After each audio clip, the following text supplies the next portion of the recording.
What's going on, sir? Hey, how are you? I'm good. How are you today? I'm okay. We're it's a Wednesday. It's a lot going on. It's a lot going You look on like on this you look like Wednesday. you just need to put some sunscreen on your nose and you're on your way to the beach. That's what you look like. One could only hope. I know, right? Oh man, oh man. Well, you guys, I know we've missed a week or two. Um, Life has been lifing. I think last Wednesday I had a meeting after work, and then Thursday we couldn't do it. Nell Teddy was out of town so we had a lot going on, but we've been really, really consistent. So I think we miss a week. We're good. We're good. So we're going to talk about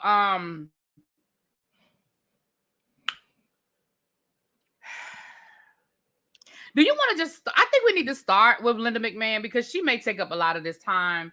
She Mhm. spoke before Although I both the will House of say Representatives and the Senate.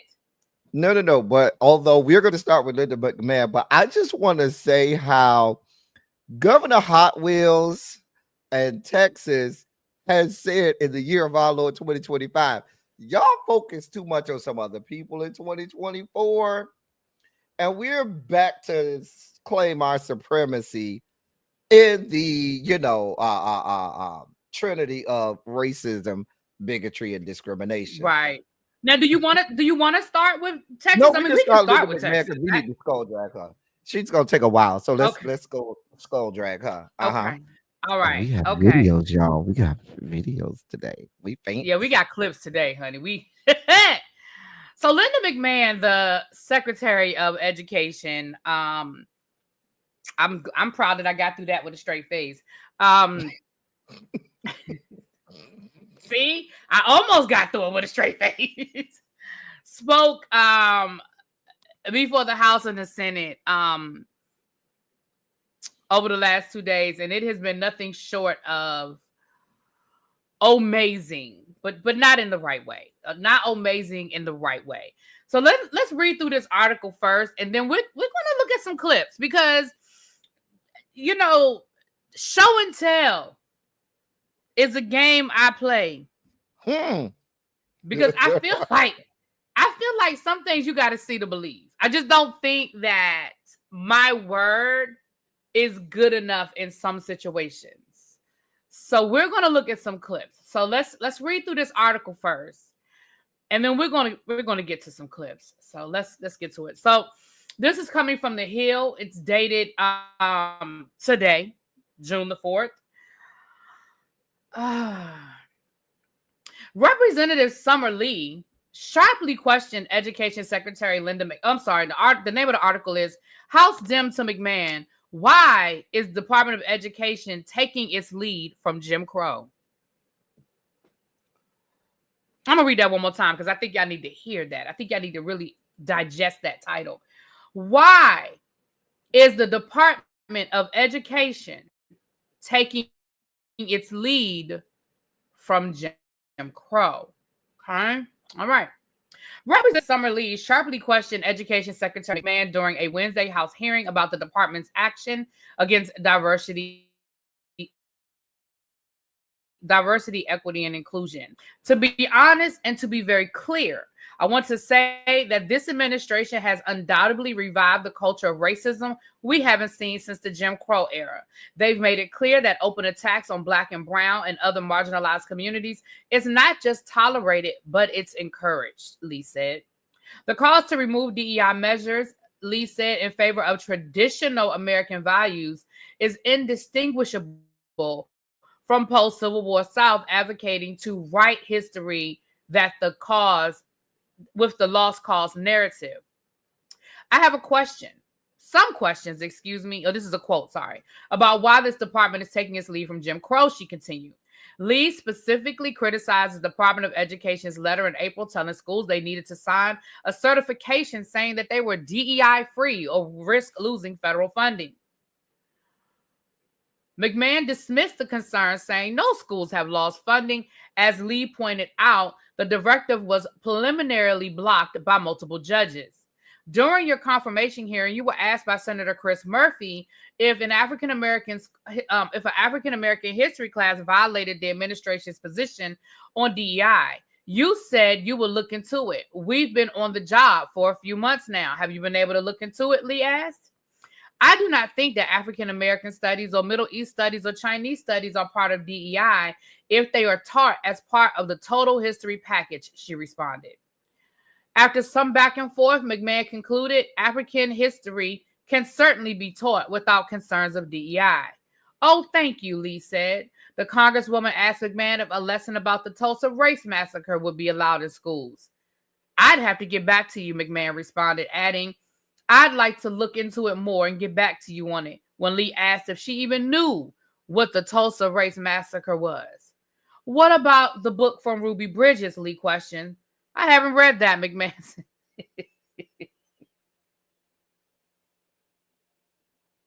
I'm sorry. I figure it's a lot of things she hasn't read. I haven't read that, McMahon said. She also peppered McMahon with questions whether schools can have pride celebrations or accurately teach that former President Biden won the 2020 election. Growing frustrated and cutting off McMahon when she would not answer yes or no. I think our studies should all be taught accurately, McMahon said. The exchange highlighted the frustration among Democrats during the hearing as they hammered McMahon over cuts to contracts and employees at the federal agency. McMahon is sitting in front of the House committee to defend her department's priorities while funding considerations are still on the table.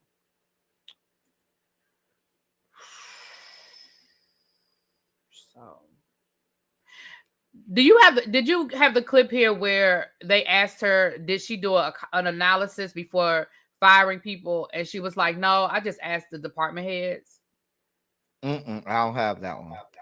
So basically, they were like, so did you do a cost benefit, like a cost benefit analysis before you started firing people, or did you just go in and just start firing people? And she was like, well, we talked to the department heads. She was like, yeah, but did you do an analysis of who did what their jobs were, what the impact would be if those people were fired? And she was like, well, we talked to the departments and we took recommendations. She was like, that wasn't what I asked you. I asked you, did you do an actual analysis to find out what people did, what their jobs were, and the impact? She was like, no, we didn't.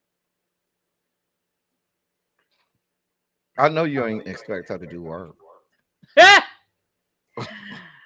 All right, well, let's get to this clip. Oh, hold on, let me do this. Wait a minute. Hold on. I just turned this off, but I want to turn this off.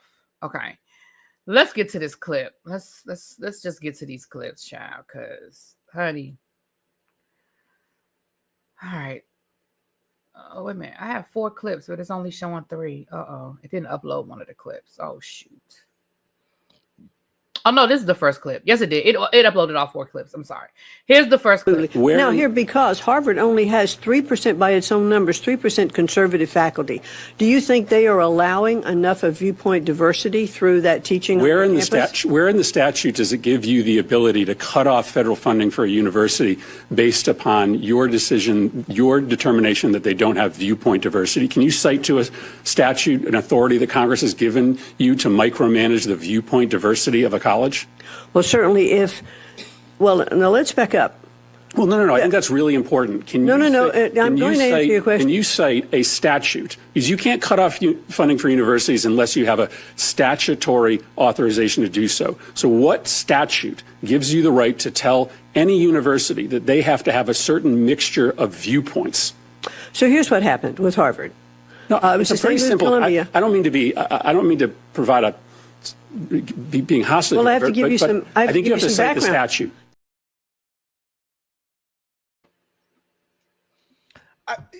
I just want people, and I know we have other clips, but I want people to understand, fully wrap your hands around what this woman just said. They're ready to cut off funding to colleges if they don't feel like they have enough conservative faculty. I want you to wrap your brains around that, because we're gonna look at some funny stuff, but the seriousness of that, and she's not joking. She's not. No, she's dead. She's dead. She Dead is so serious, and this is where we are. We are at the point where institutions of education, be it K through 12, be it secondary, are now being morphed into institutions that do nothing but indoctrinate and feed out propaganda from this administration. And if your faculty, staff, and curriculum do not align with their ideations, I can't even say their political viewpoints, their conspiracy theories and ideations, you will not be funded. That's where we are. And it's not even, it doesn't even go as far to say you will not be funded. Further, they're going to do everything to have you shut down, even if you don't want their funding. It's a mess. And That's then she finally came up with Title VI later on in that clip, where I feel like somebody whispered it in her ear, because it's like miraculously she knew. I promise you, she don't know what that is. And not only that, but that's not, Title VI isn't a statute either. Like, he was talking about like an actual statute, so that's not even the same thing. But neither here nor there. Let's get to the next clip, child. Very much, Senator Mullen. Thank you, Chairman. Madam Chair, what's the definition of insanity? Of sanity or insanity? Insanity. Insanity? Yeah. Doing the same thing over and over again and expecting a different outcome. Right. And what was we ranked in reading and math in 1979?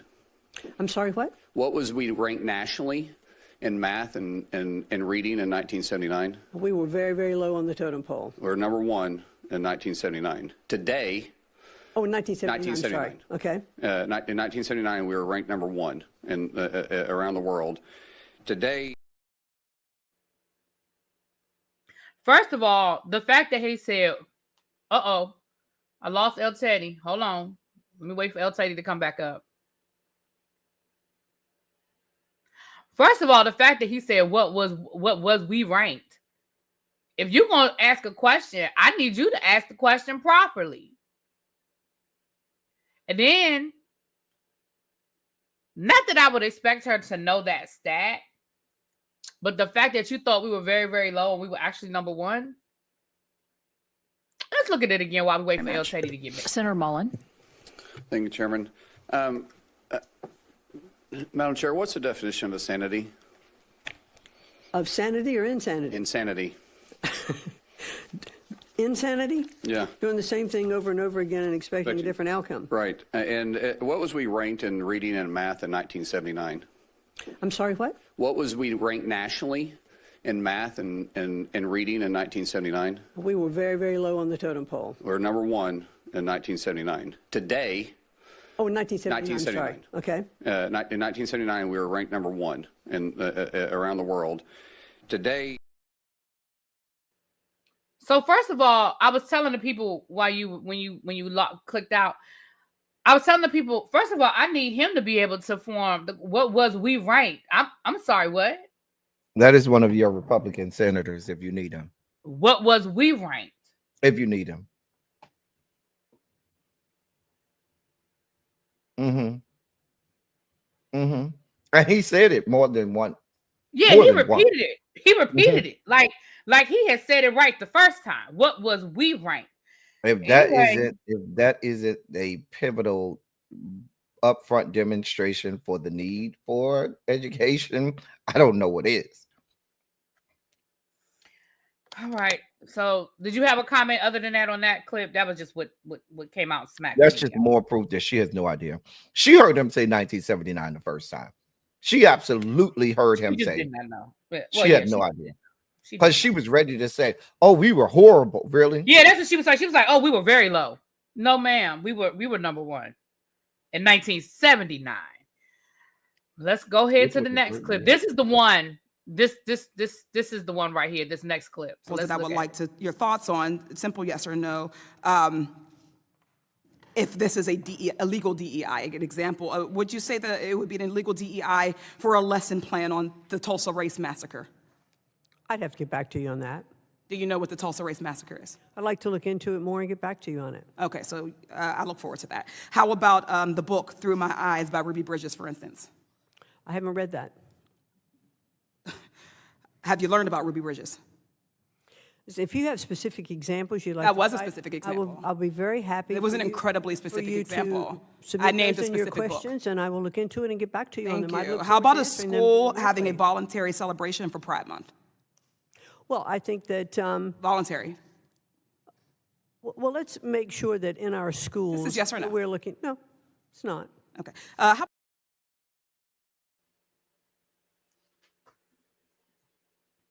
She said, well, fine, if you're not going to let me give you my explanation, then I'm just going to say no. If you ain't going to let me talk about it. So you don't know whether a lesson plan on the Tulsa race riot falls under DEI. And I don't even think you even know who the hell Ruby Bridges is, much less She read has the no book. idea. She don't, yeah, No because idea. when she asked her, she said, do you know who Ruby Bridges is? I had to get back to you on that. Girl! This is your Secretary of Education, if you should need her. So if she has no idea of who and what these things are, that's even more telling and even more of a reason as to why these things do need to be taught. Because they always try to dance it up or dress it up or center their arguments around. We need to focus on American history. Well, this is American history. And you have a whole ass, excuse my language, Secretary of Education who doesn't even know who Ruby Bridges is. And the Ruby Bridges is a seminal moment in all of American education. Let's be clear. There are a few moments in all of public education that are one of those. If you work in education, you have to know moments. You have to know who Ruby Bridges is. That's like saying you were an education major, you never heard of Horace Mann. And I don't expect everybody to know who a Horace Mann is. But if you work in or around education circles and you learn history, you learn about who Horace Mann was. You learn Brown v. Board of Education, Ruby Bridges. You learn these seminal moments within education, especially if you're the Secretary of Education in charge with seeing that children across this country are provided with an adequate education. It should at least ring a bell. I mean, when you hear the word Ruby Bridges, you may not necessarily know that Ruby Bridges is the iconic picture, like maybe you don't, but it should at least ring a bell that it has something to do with the civil rights movement. It should ring-a-ling-a-ling something for you, right? Ain't nothing ring-a-ling-a-linging over there. Now, you can tell by the look of her face, it was blank. Deer in the There headlight. was no recognition of anything. There was nothing. All right. Well, we have one more clip for y'all to enjoy. And the sad thing is, it would be funny if this wasn't serious, but it is. So let's look at this last clip. You can have a press conference to say whatever you want. I just need a quick answer to Your this. soliloquy Is Holocaust, because this is my time, is Holocaust education a DEI program? No. Is African American Studies a DEI program? I think I answered that with one. I'm of the asking other it again. callers. Listen, we should Just be able, yes or no? We should be able to teach My courses in their point is entirety. they are DEI programs, both of them, because students need diversity, equity, and inclusion to understand their environments. So both Holocaust education and the teaching of African American history are important, which is why the state of Connecticut requires it in our social studies curriculum. You're talking out of both sides of your mouth. You can't support one without supporting the other. And looking at what happens in the schools and actually deferring to teachers, parents who are on curriculum committees, local boards of education in states who actually do the hard work, and listening to what they say would be incredibly helpful in this role. It's time to move on.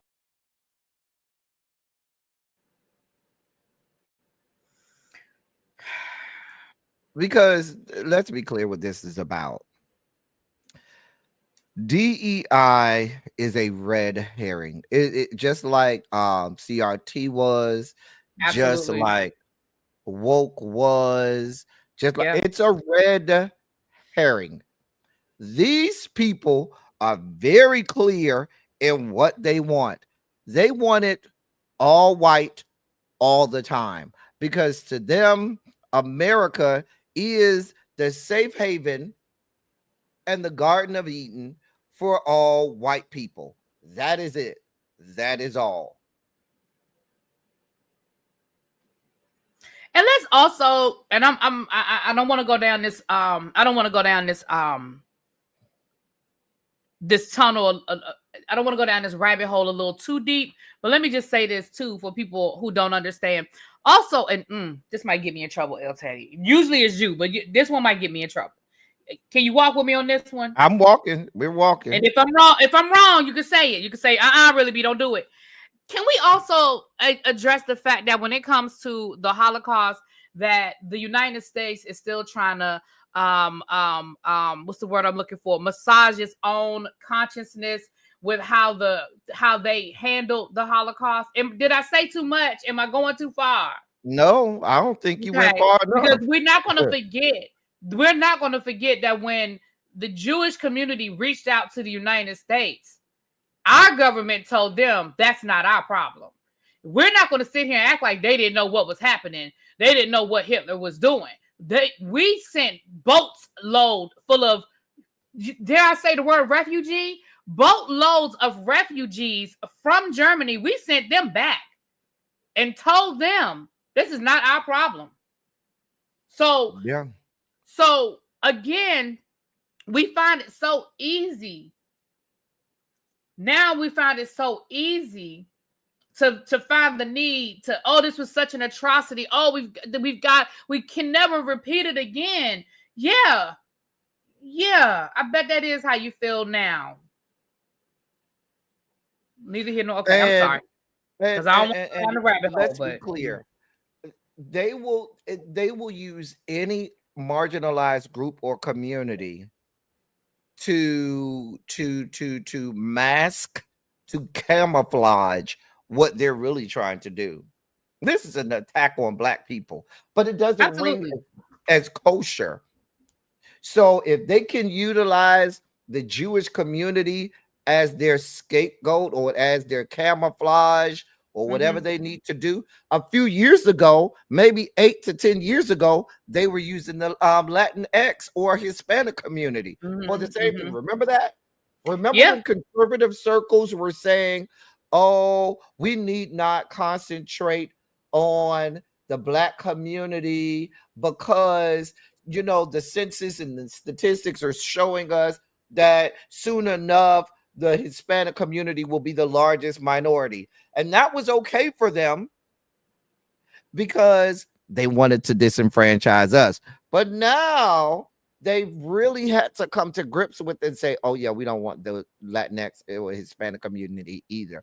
So let's throw them out. We can't throw the Blacks out, but we can throw them out. It's all just a red herring. It's a rouge. We see it for what it is. I'm just saying. Yep. So that's Linda McMahon. Now, listen, at the end of the day, every department head has to go before Congress during budget season. And I'm sure if you guys have been watching El Teddy and you've been watching independent media, we've seen these clips from all of these department chairs pretty much get their asses handed to them. She's just one on the long list, but of course, what we do here is education. But please, I implore every single one of you guys that are listening to us, and we appreciate you guys that are here. I implore you guys to go and just, Pete Hegseth. What's my man? It wasn't Pete Hegseth. Who's the other guy that he hadn't even submitted his budget? And they were like, so when can we expect to get it? He was like, as soon as I get it, as soon as possible. They were like, can we get a date? He was like, no. Oh, that was RFK. That was RFK. No. It wasn't RFK. It wasn't him. But RFK was bad too. He didn't even listen. He submitted a report that had lies in it. I don't know what's worse. Is it that you submitted it on Because time? I saw Pete Hegseth. They asked no, that was Cash Patel. That was Cash Patel in the FBI. And he said, I'll get back with you. That's who that was. Yeah, it was Cash Patel. Yeah, now RFK, I mean, he submitted his, but it was full of lies. I mean, I don't know which is worse. I mean, just anyway. Anyway, moving right along, because we could do that all day. We could go down that rabbit hole. Let's head on over to El Teddy's favorite place. Let's get on over to Texas. This ain't Texas. All right. Okay, what do we want to do? I guess we'll do this one first. Federal courts rule against intellectual freedom in Llano County case. This is coming from Llano. books. Am I pronouncing it? Is it pronounced Llano? Llano County? I think it's the double L. It is a double L. Llano County. Okay. I took French. Sorry. Book and film. Okay. This is Wednesday, June the 4th from Book and Film. Thank you. A federal court has delivered a harsh loss in the fight for intellectual freedom, ruling that public libraries can remove books with ideas they don't like. I'm going to come back to that too, El Teddy. Remind me to come back to that, please.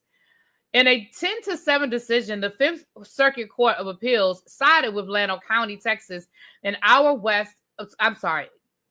I keep wanting to say Llano County, Texas, an hour west of the state capital.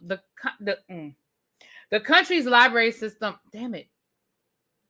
the county's library system has been at the heart of legal scuffles over book banning since officials ordered the removal of 17 books from shelves in 2021. The titles included Isabel Wilkerson's Cast, The Origins of Discontents, Maurice Sendak's In the Night Kitchen, Abram X. Kendi's How to Be an Anti-Racist, and 3 books in the I Need a New Butt children's picture book series by Don McMillan. 7 library patrons sued the county in federal court, charging that the removals violated their First Amendment rights. Previous court rulings supported those patrons, ordering some books back on the shelves as the case made its way through the legal system. In March of 2023, then federal judge Jacques Weiner wrote in a majority opinion from the Fifth Circuit that politics clearly fueled the removals. A book may not be removed for the sole or substantial reason that the decision maker does not wish patrons to be able to access the book's viewpoint or message. The next month, county officials met to discuss closing the libraries outright rather than continue their legal wrangling. They eventually decided to keep them open. The descendant in 2023 decision was a Trump appointee, Stuart Kyle Duncan. He wrote in the May 4th majority decision that reversed previous rulings. If a disappointed patron can't find a book in the library, he can order it online, buy it from a bookstore, or borrow it from a friend. All Llano County has done here is what libraries have been doing for 2 centuries: decide which books they want in their collections. His decision, called disturbingly flippant by fellow judges who dissented, directly contradicts longtime library policy and established court precedents. This astounding decision reveals either ignorance or the scale of danger of state censorship or deliberate indifference toward it. Eli Brickney from Penn's American staff attorney for U.S. Free Expression Program said in a statement, "The record clearly shows that the government removed books based on politically motivated viewpoint discrimination, a violation of constitutionally protected rights. I don't know why I can't get it together for this article. I'm sorry, y'all. The court's embrace of the dangerous argument that the curation of the library books constitutes government speech immunizes state censorship from the First Amendment scrutiny, essentially giving the government free rein to exert ideological control over what citizens can read in their public libraries. This decision must be overturned," she added. Catherine Chirillo, a lawyer for the plaintiff, said the team is contemplating next steps. In a statement, she laminated the court's decision to regress from its long-standing protection of a citizen's right to receive information under the First Amendment, and that it has attempted to create a circuit split by dramatically expanding the scope of the government speech doctrine. Earlier this year, Llano County settled a second related lawsuit over its 2022 firing of former Kingsland librarian Suzette Baker. Said county officials fired her after she refused to pull books targeted by conservative activists. Filmmakers featured Baker's story in the 2025 documentary, The Librarians. You told me to remind you about the first sentence that said Thank you for that. library. So there's a clip, and I wish I had saved it. There is a state congressman down in Texas that is fighting the good fight, and I'm going to find his name so I can share his name with you guys. But there is a clip because he wore him out with the school choice. I mean, even though it passed, maybe he wore him out. But there was a clip circulating. I saw it over the weekend where he was talking about the book ban and he was wearing them out once again. He was taking clips from he said, do you think, he was like, so under this law, books that speak to premarital sex would be banned. And of course the person was like, yes. And he was like, so we can't read Romeo and Juliet anymore? We can't read Lonesome Dove? We can't. And he started naming, and then he said, well, what about books that deal with, I think he probably said unaliving. James, is that his name? Thank you, The Informed. Thank you. That's his name right there. James Tallarico. Baby, he is wearing them out. Do you hear me? But yeah, the clip is really good when it talks about this book banning, because again, it is so ludicrous when you start breaking down what it is clearly politically motivated. And again, you guys, this is the road that we are on that leads firmly in the face of fascism. Like, we are on the yellow brick road to fascism. That is where we are. And I don't know a nicer way of saying it. I mean, LTD, you can add to it. I'm sorry. I kind of took it there, but I want to remind people that the article stated that county officials were saying they would rather close the libraries altogether than have the libraries keep the books on the shelves. So let's be clear. They fired the librarian when the other parts of the library staff said, listen, we can't just do this. They were like, we'll shut this whole library down. They would rather have nobody have access to it, have everything shut down, then you have access to the truth. Then you have access to other beliefs and or opinions. They would. And I want to bring our. Oh, I'm sorry, baby. Go ahead. Go ahead. And I think I'm glad you went back to that as well, because I also wanted to go back and revisit that. That sounds very familiar to the Prince Prince Edward County schools right here near me in the great state of Virginia that closed their schools for 2 years rather than integrate. So when I heard that they actually had a conversation about closing all of the libraries rather than comply, it took me right back to, and let me Google the year. Hold on. It was in the 1960s, but I'm going to Google the year so you guys can have the exact year. But the whole county closed schools for 2 years rather than integrate after the courts told them you have to let black kids go to the white schools. And the governor said, well, we just won't do it. We're just not going to do it. This is where we are. This is where we are. There is an attack. Please don't believe that there's any sense of decency. Please do not believe that there's any sense of decorum. Please do not believe that there's any sense of sensibility or business as usual. These people do not care. They want it their way and no other way. Even if their way causes them their own demise, causes the demise of their family, they are willing to risk it all and send us all to death and damnation just because of their twisted ideations. And I'm not gonna. I have to stop saying political views of these people. These are just ideations that people have, because they're no longer rooted in political views. You can't tell me that these people are Republicans anymore. That's not a they are way past being that anymore. Okay? They go with whatever the whims of their ideations are. Similar to how today I'm looking at your president saying, yeah, because me and Elizabeth Warren agree now, because Elizabeth Warren has been saying get rid of the debt ceiling for a long time. And now because his own people are telling him they're not going to go, raise the debt, he's like, yeah, now I agree with Elizabeth Warren. There are no guardrails. There's no they stand on nothing. It's whatever their ideations are today.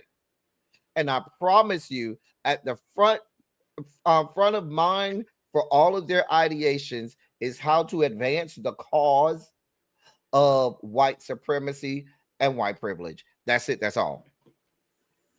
Thank you. The informed. It was 5 years, not 2. My bad. That's even worse.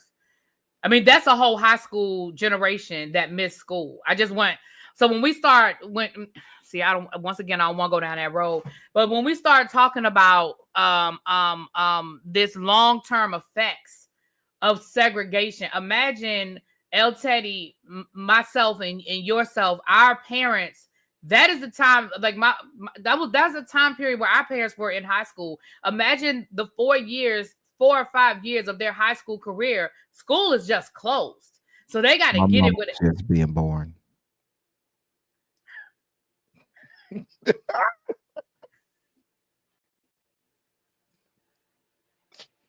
My mom was born in 1963. What do you want from me? Okay, my bad. My mama did. My mama. Because my mama got my mama graduated from high school in the early 60s. She was married and had a baby by 68. So moving right along. But with that being said, though, real talk. With that being said, just again, if your parents lived in the state of Virginia during that time period, they missed formal education because the only way those kids were getting educated was private tutors, private schools, churches, that kind of thing, or they were sending their kids out of the county to get educated. So, like now, so we're talking about that's systemic. That's one generation ago. Anyway, I'll be here all day. The 21st century Confederacy. Ooh, you better say it again. All right, let's head on over to the other let's get in our boat and go on over to Houston. Boat, plane, train. Let's head on over to Houston. This is coming from Houston Public Media. This is dated May the 27th. Texas DEI ban in public schools approved in the House. I thought we talked about this. We didn't talk about this. Maybe we talked about it was going for vote or something. I don't know. Shall we do so many of these DEI? I apologize, y'all. I guess it just blended for me. I'm sorry. Texas DEI ban on public schools approved in the House was first published by the Texas Tribune, a nonprofit. Oh, I'm sorry. Okay. The Texas House approved a bill that would ban diversity, equity, and inclusion policies and programs in public K-12 schools. Senate Bill 12, authored by Brandon Creighton, would prohibit school districts from considering race, ethnicity, gender identity, or sexual orientation in hiring decisions. Training and programs on these topics will also be banned unless required by federal law. Parents would have to give a written consent to allow their children to join school clubs. They would also be able to file complaints if they believe schools did not follow the DEI ban. The House passed the bill on Sunday in an 8 to 47 vote. The Texas Senate voted in favor of the bill in February before the bill. Maybe we talked about the bill in February. Okay. Before the bill can go to the governor's desk, the Senate will have to agree to change the House made to the bill, or members from both chambers will have to iron out differences behind closed doors. Representative Jeff Leach, the bill's sponsor, cast the bill as giving parents more control over their children's curriculum, school materials, and safety. He also highlighted that the bill builds in the 2021 ban of teaching critical race theory in Texas, a study that explores how race and racism influence laws and institutions. The legislation further upholds parental authority by giving them the ability to opt their child in or out of specific programs, such as the requirement in this bill that a parent must opt into a child's sex education curriculum, and that and this is also is so that parents can make informed choices that align with their family values, Leach said. Supporters of the bill claim that DEI initiatives divert both class time and public funds towards promoting certain ideologies in school.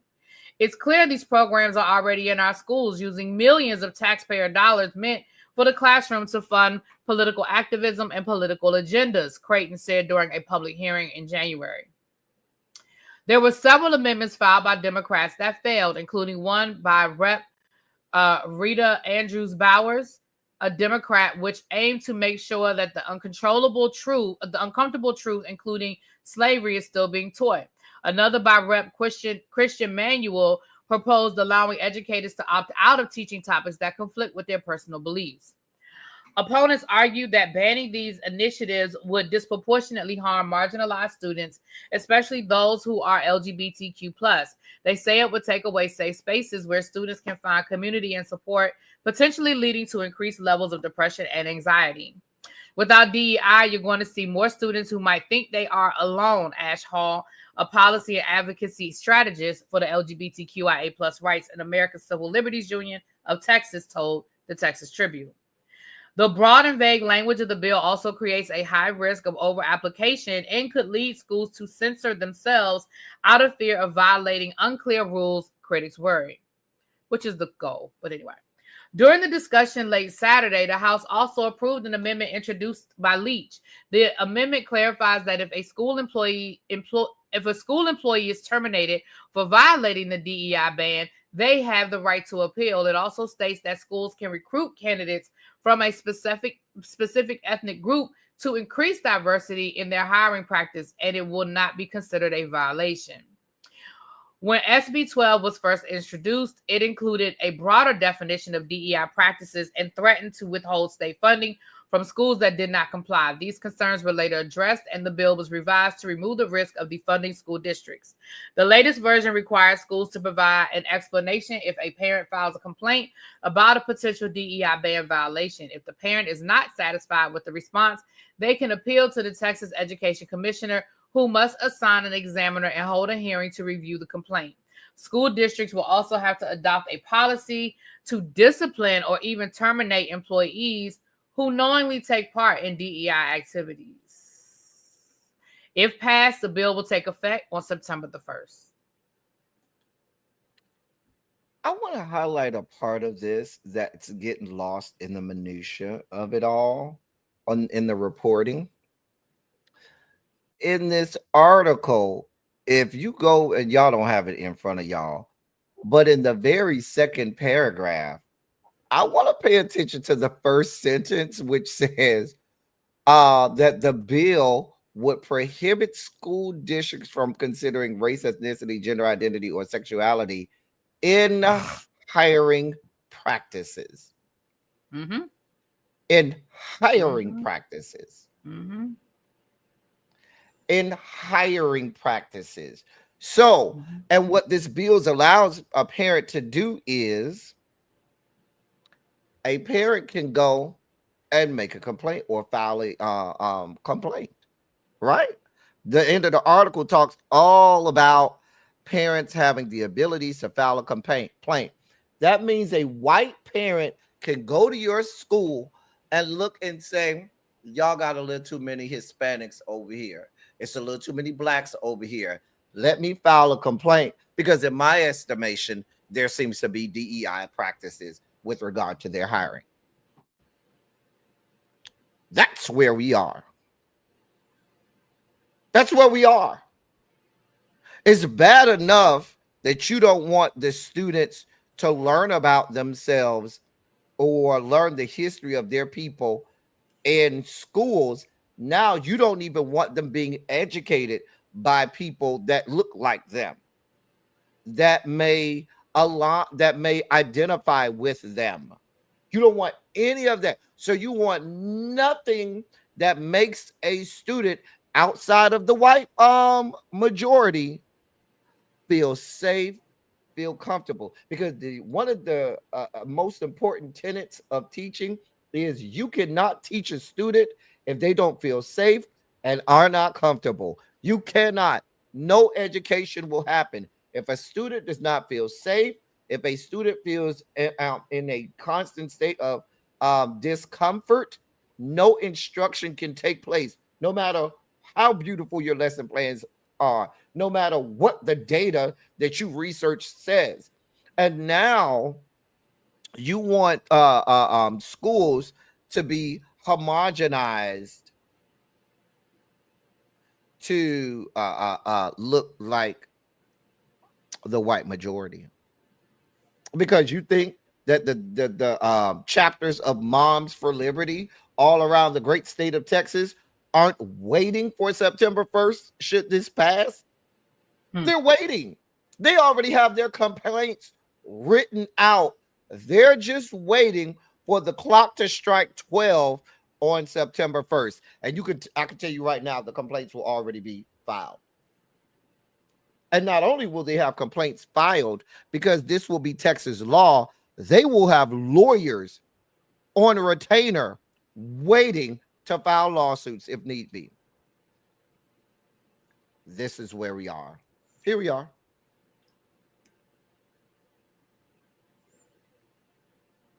I mean, ditto, and ditto more. Like, when you hear these things, like, I don't want, see, here's what I want people to understand. And I know the people here understand. Like, the people that are here, I know y'all get it. But here's what I need the people outside of here to understand. The people outside here, they're not putting stuff in these bills because by accident. Like, it is very, very intentional. When they say, that your child is going to have to get a signed permission slip to join a club, they don't care about the football team. This is Texas. They don't give a damn about the football team. Let's be clear. They're talking about the book club to make sure that your kids, and trust and believe, if you're a teacher, El Teddy, you were a English teacher, when a literature teacher, you know what I'm saying, language teacher when you were in school. I mean, when you taught on the high school level, I'm sure at some point in your career, you had a book club or some sort of after school club for books or have you. Trust and believe, you're going to have to submit a list at the beginning of the year when you are submitting your application to have this club. You're going to have to submit probably lesson plans and what questions are you going to ask and why are you teaching that book, and the parents have to approve the book list before their child can join this book club. Please understand, when it's the LGBTQIA, I think that goes without saying. We don't even need to tell you that that's going to be a automatic if your child wants to join the LGBT. First of all, they probably ain't even gonna let you have one. Let's start there. There ain't even gonna be no LGBTQ club. But let's just say if there is one, trust and believe. And I don't know that last part, and you might have said this to me. I mean, you might have said this already as El Teddy, but the last part of that article hit me on the left side too, where it said teachers could be subject. And that made me think of, we had a situation we had an article a few months ago about, I believe it was a principal who was a drag queen who did drag on the weekends. And it made me think of, what if a teacher decided, they said anything that violates DEI, I believe was the language. It didn't specifically say in school.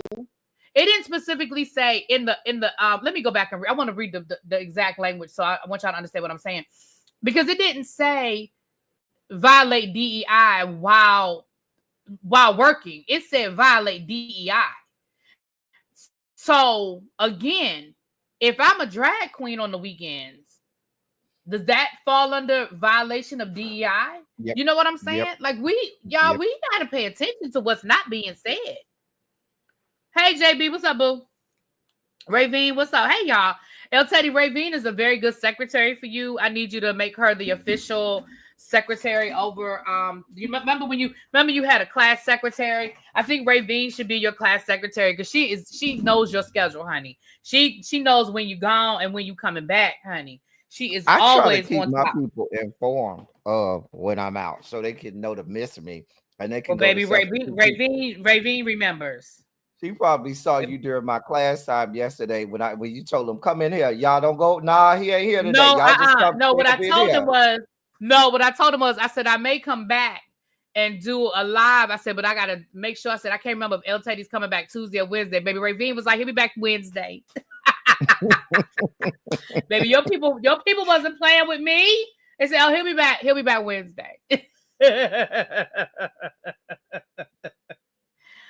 Well, we have this last article. I like think El Teddy that said, in lieu of reading the whole article, there's a clip that I have, a 5-minute clip on YouTube that kind of like summarizes everything that the article says, and that way you can save your voice. I think you may have some things to say about this.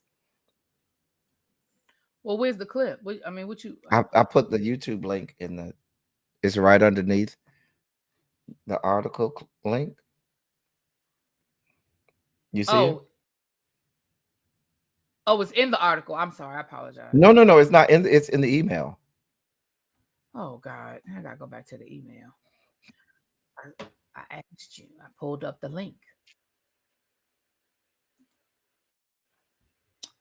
This Here you ain't go. Texas. I got it. It's in the private chat. Woo! There you go. Okay. All right. Thank you.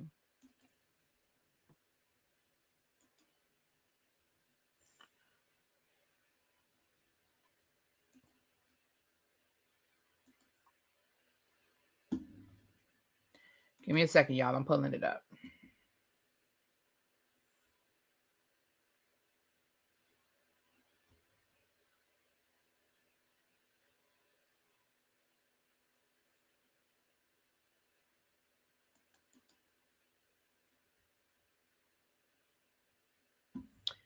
Oh, Lord. Y'all know my computer's slow. Give me a second. I think that's going to be my birthday gift to myself. I think I'm going to get myself a new computer.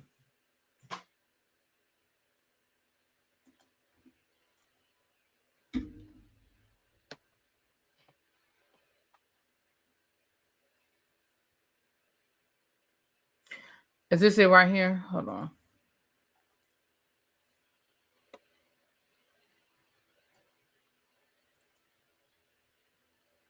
Why is the link not coming up? Oh, shoot. Let me try it again. Hold on, y'all. Give me a second.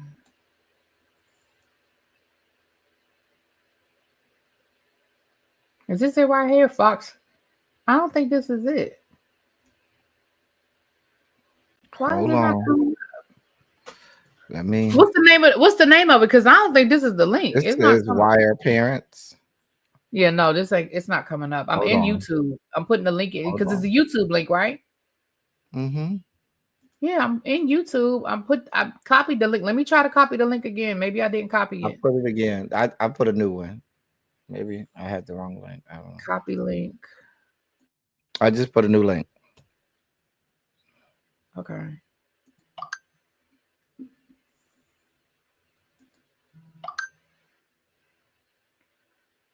Okay, I don't know what I'm doing. It's pulling up.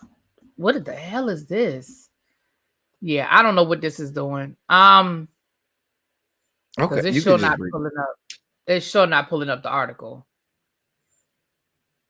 I'll tell you after this what it's pulling up, but it is not pulling up this article. Now it keeps going to the 5 breaking news Trump. No. Yeah, see, it's bringing up some crazy shit. Even with the new link I sent you? Yeah, I don't know why that's not. I don't understand what. Let me just try to put it and not go into YouTube. Let me just put the link in Google and see what comes up. If it'll take me to the YouTube link. Okay, it worked doing it that way, but I don't know why it didn't work doing it the other way. Okay, I think this is it. Give me a second, y'all. I'm sorry, y'all. It's like a 5-minute link. Okay, all right. Let me share my screen. I don't know what was going on with that. It was pulling up like ads and it was like a really nasty. It was nasty. I was like, ugh. Okay. They don't want us to be great, honey. They don't want us to tell the people what's going on.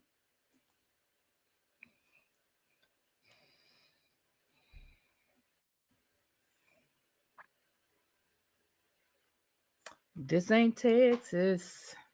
Now I got that song in my head. Thank you, El Teddy. You didn't get that from me. I would not be singing Beyond Skank. You did not get a Beyond I blame you. song from me. I No bell. blame you. All right. Can y'all see it? El Teddy, do you see it? Yes. Do you see it? Okay. I see it. I think it's a delay. Sorry. Okay. Let's go. I'm Steven Sawchuk, an assistant managing editor here at Education Week. My reporters cover curriculum and teaching. Last week, See Curricula was a stunning turn in the long-standing reading wars directly aimed at two programs that just a decade ago were among the most popular materials used to teach kids to read. Let's dig in and see what happened. What programs were sued? The lawsuit names Lucy Calkins, a professor at Teachers College, Columbia University, who created the units of study in reading. The other two, Irene Fountas and Gay Sue Pennell, respectively professors at Lesley University and Ohio State, created Fountas and Pennell Literacy. Both of the programs were very popular with teachers. They emphasized teacher agency, a love of books, and choice reading. And although each did have some lessons on understanding how words work, they didn't emphasize learning how letters represent sounds, what's known as phonics. Parents in these lawsuits said their kids struggled to learn to read when taught using these materials, or had to get tutors involved for their kids to make progress. What did the parents say was missing? At base, they say these materials were deceptively marketed. The materials said they teach kids to read, and they didn't. But understanding what lawsuit claims went wrong is more complicated. A large body of research says that good readers understand phonics, or how letters represent sounds. They know these connections automatically, so they can sound out new words rapidly on the page. Some kids struggle to learn sound letter connections unless they've been taught phonics in a clear sequence.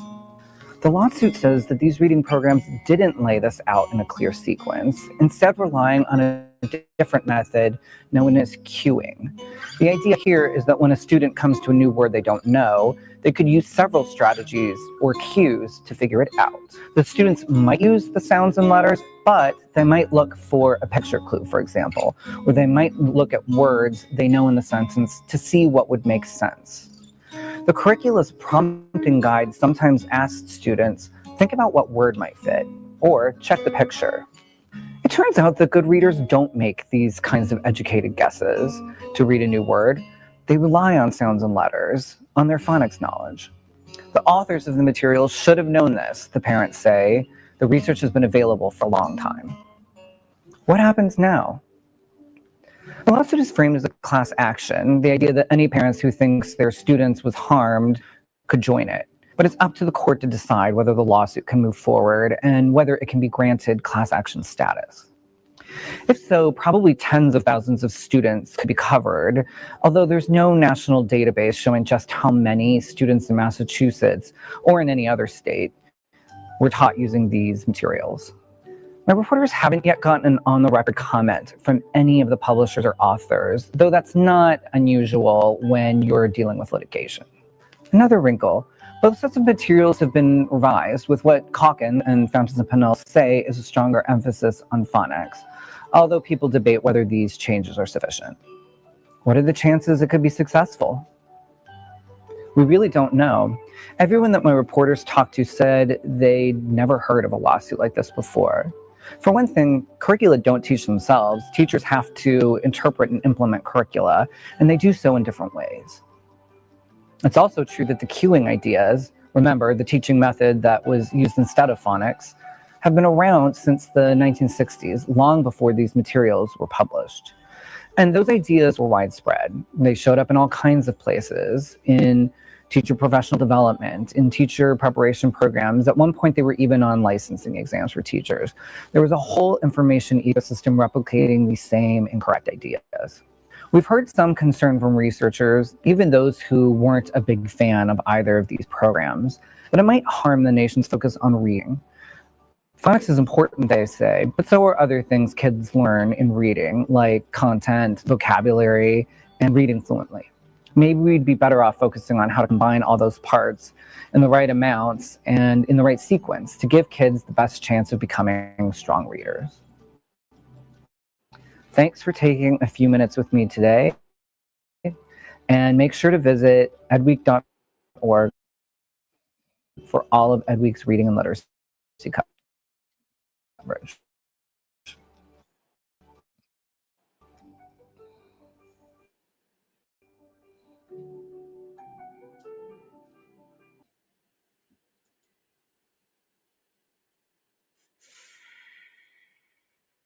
Thoughts? I thought that it would be good. We focus a lot on politics Sorry. and we focus a lot on politics and what state legislatures and governors are doing. And this was a lawsuit that specifically spoke to curriculum. And I noticed they like to do a lot of this type of these new methods in our communities first, as if they're using our communities as guinea pigs. And one thing I've always said, as an English teacher or as somebody who teaches literature, is you don't have to dumb it down. I hate these revolutionary white it's usually some white female teacher that says, I want to teach Tupac to teach my children poetry. You don't have to do that. You really don't. You don't have to. You can stick to the classics. You can stick to the, things that, that work. And specifically now we're talking about the instruction of teaching a child how to read. What they were doing was they were essentially telling the student to guess what they thought the word was, instead of teaching them how to formulate phonemes or phonemic awareness, as we like to call it. So instead of teaching phonics, they're saying, oh, think about what you think that word could mean around these other. And while that may work when you are learning, when you're learning a language, for example, like when children learn a language as they are toddlers, they listen to people speaking, they look at things around them, and that's how their brain orients what those words mean. But when you're actually and so that's how you teach someone to speak. But teaching someone how to read the actual letters and characters, you have to make sense of the characters depending on what language it is. Make the phonemic awareness, the phonemes that lead to phonemic awareness, that leads to phonics, that helps kids read. And so now they have this whole thing where teachers of reading on the elementary level are having to revert back to teaching phonics, phonemic awareness, phonemes, and so forth, diphthongs, and all of those different things. And we have a whole generation of students that were being taught using some of these methods that they weren't doing in their own schools, let's be clear. But they doing it all in our schools. And you got whole generations of students that were not able to read. And they were wondering why reading scores were falling. Mind you, many of these authors of these programs have great friends that are on state legislatures or federal legislatures where they can get people to buy into their programs.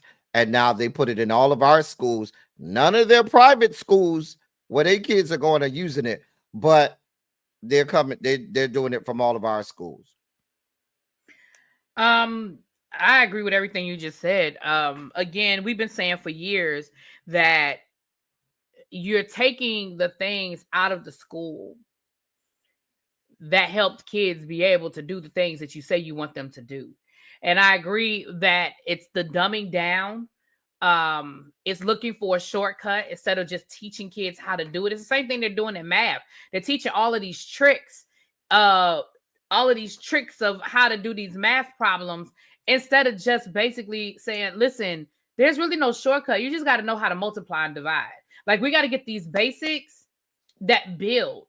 And once again, like you said, our kids become the guinea pigs Whenever somebody writes a dissertation, whenever somebody comes up with this new theory and they write this book, they sell it to the inner city schools. They sell that to curriculum in the inner city schools. And then our kids become the guinea pigs. And then, like you said, then we wonder why our kids can't read. Well, they weren't taught to read. They were taught to read a sentence. They weren't taught to comprehend it. They weren't taught to sound words out. They were taught to learn what the words are when they see them. So if they see it again, they weren't taught to sound it out. So it doesn't matter if they never see the word again, they can sound those words out.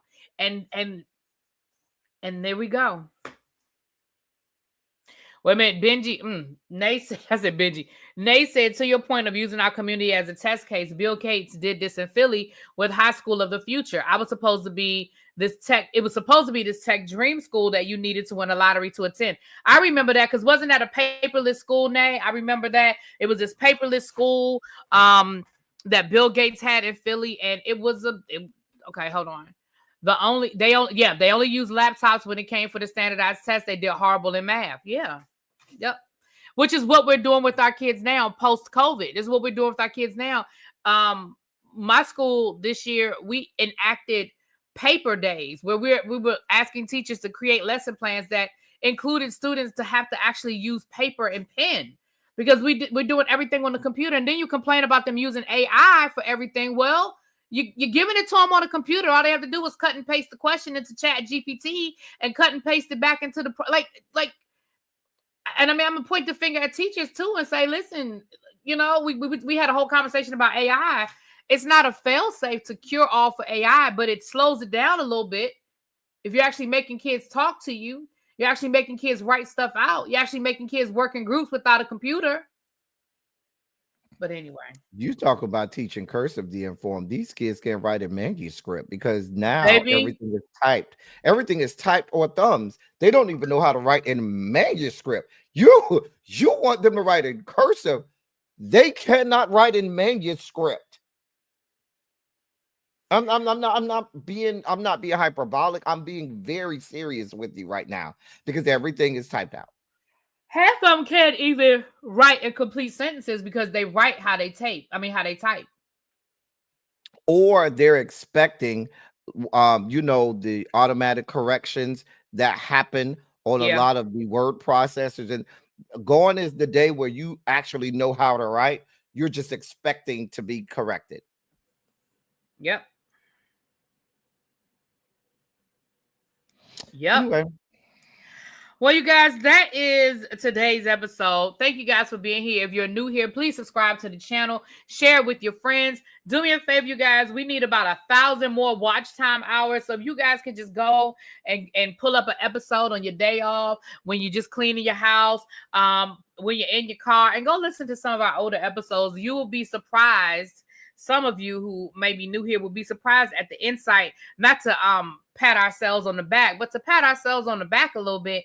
We have been giving you guys some of these trends before they were trends. Like, we have been trying to warn you guys and let you guys know that some of this stuff was happening before it was actually happening. So I implore you all to go into our archives and pull out some old episodes and read and listen to them. And hit that like button if you haven't done so already. We're gonna head on over to El Teddy's house. He been gone for a few days, so I'm sure he has a lot to say. I will not be live tonight, so he is going. Y'all know he got all day to tell y'all everything y'all missed. And don't be late for class. Thank you for the Cash App, The Informed. Oh, thank you, The Informed. He said y'all took pictures down to the We did. He got to post them. Did you post them? Because he got to post them. We did. I saw him down to the TS Madison, honey. We had a good time over there too, honey. We had a good time. All right, you guys. We will be out of here. I will talk to y'all later. Peace. Bye, y'all. Bye, y'all. Well, we could put an outro.